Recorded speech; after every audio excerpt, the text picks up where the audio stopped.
Okay, let's create a horse. This time we need two balloons here to create a horse. So just inflate a balloon like this length with approximate 2 or 3 inches allowance, and another balloon which it has 4 or 5 inches allowance. This part, just create 2-inch bubbles like this. Now create 2 1-inch bubbles like this for the ears like this. Now create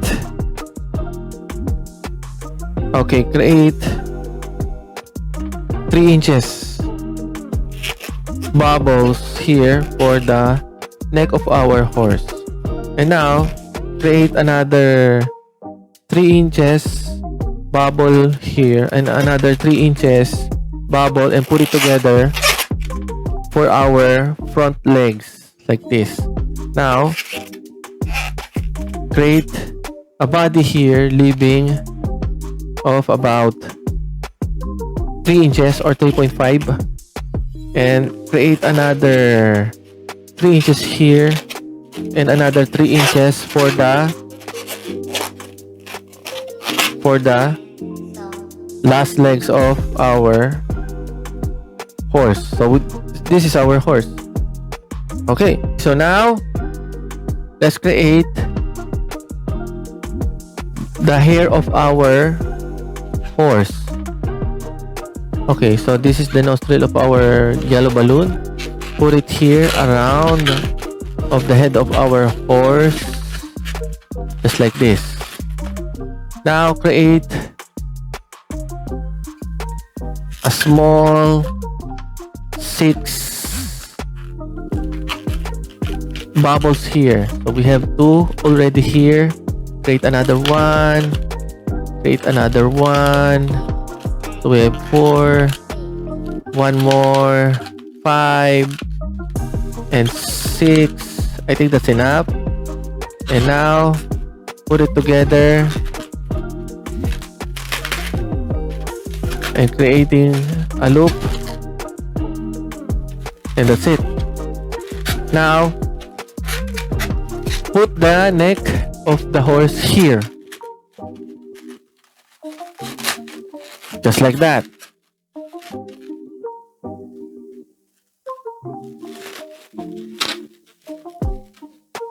Twist this, and of course we need to arrange the balloons for a better posture as a horse.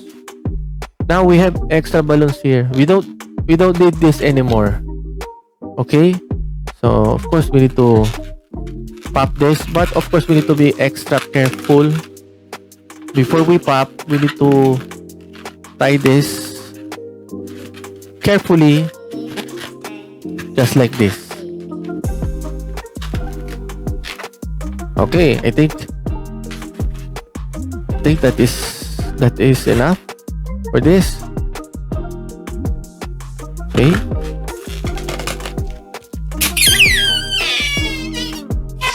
Bye-bye. And that's it. We have a horse. So there's a difference. What I did earlier is the pony. The difference between pony and the horse. Pony is obviously a small kind of horse. So of course, this horse is, as you notice, is a lot bigger. So that's the difference.